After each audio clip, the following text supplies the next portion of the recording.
नमस्ते. नमस्ते. Mom Health Care Rasayani centre मधून आज आपण ऐकून घेऊन येणार आहोत. नमस्ते आई, तुझं नाव नमस्ते. सांग. वनिता काईनकर. आई, तुला थेरपीला यायच्या आधी काय त्रास होता? शुगर होती.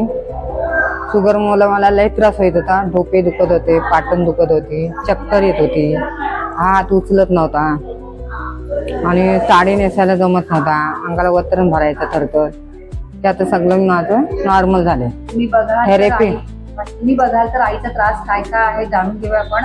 आईला शुगरचा त्रास होता, आईचे शोल्डर दुखत होते, आईला चक्कर येत होती, आईला अशक्तपणा होता, हातपाय गळले होते, आईला हाताचा त्रास सुद्धा होता, हात पण दुखत होता आणि आईला छाती पण धडधड करायची, ती बंद झाली. पण जास्त धडधड करायची, हा ती बंद झाली. पण नेसता येत नव्हती. असा सगळा ओव्हरऑल भरपूर त्रास आईला होता. आई म्हणते दवाखान्यामध्ये खूप पैसे गेले माझे. आज मी सांगेन, विचारेन आईला की आई तुझी शुगर किती होती? आधी मला स्टार्टिंगला म्हणजे 70 झालेली, तेव्हा मला मग ऍडमिट केली दवाखान्यात. तेव्हा इथे आली तेव्हा इथं आलं तेव्हा 300 होती. 300. इथे आली तेव्हा आईची शुगर 300 होती. त्यानंतर आई रेग्युलर थेरपी चालू केली. हा रेग्युलर. त्यानंतर एका महिन्यात तुला काय रिझल्ट आला? 170 झाली. हा 300 शुगर जी होती 170 आली. 170 झाली. आणि आजच आईने सांगितलं की आता मी शुगर चेक केली तर 170 किती झाली? आता 100 झाली. 100 झालेली. बघायला गेला तर खूप छान फरक आपल्याला. आणि गोळ्या पण म्हणजे बंद केल्या, पण मी डॉक्टरला नाही विचारलं, पण मी एक बघितलं आता म्हणजे 1 महिन्यावर गोळ्या घेतल्याच नाही, इथंच येत होतो कंटिन्यूस. ते आता परत चेक करायला गेलं तर बघतो 100 आले. बोला याचाच फरक आला मुलांना. आई मनापासून अगदी म्हणते महिनाभर झाला शुगरच्या गोळ्या खाल्ल्या नाहीयेत आणि तरी पण मला काहीच त्रास झाला नाही. मला मॉम मॅटच्या आणि मॉम बेडच्या थेरपीने, मॉम हेल्थ केअरच्या थेरपीने खूप छान बरं वाटलं. आईने तितकाच विश्वास आपला थेरपीवर दाखवला की मला त्याच्या पुढे गोळ्या खायच्या लागणार नाही. कारण चक्करवरच्या पण गोळ्या चालू होत्या, त्या पण बंद केल्या.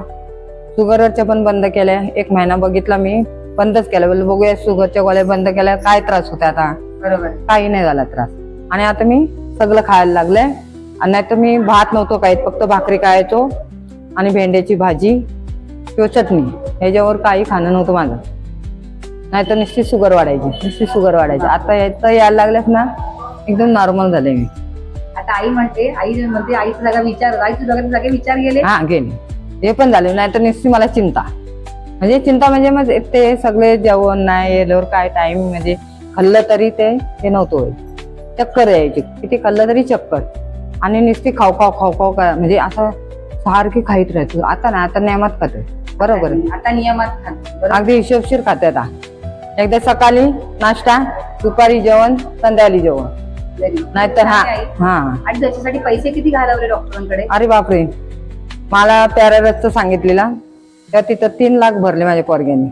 पण ते पॅरारसचं मला ट्रीटमेंटसाठी त्याला पण 2 लाखावर गेले. 2 लाख भरपूर. आई म्हणाली की मी दवाखान्यात खूप पैसे गेले माझे. इकडे आल्यानंतर आता बंद पैसे झाले. आता इथे पैसे खर्च होणं बंद झाल्या सगळं. बरं, खुश आहे आपली, खूप छान आहे. आणि औषधं पण बंद झाली, म्हणजे पैसा वाचला ना माझा इथं आता.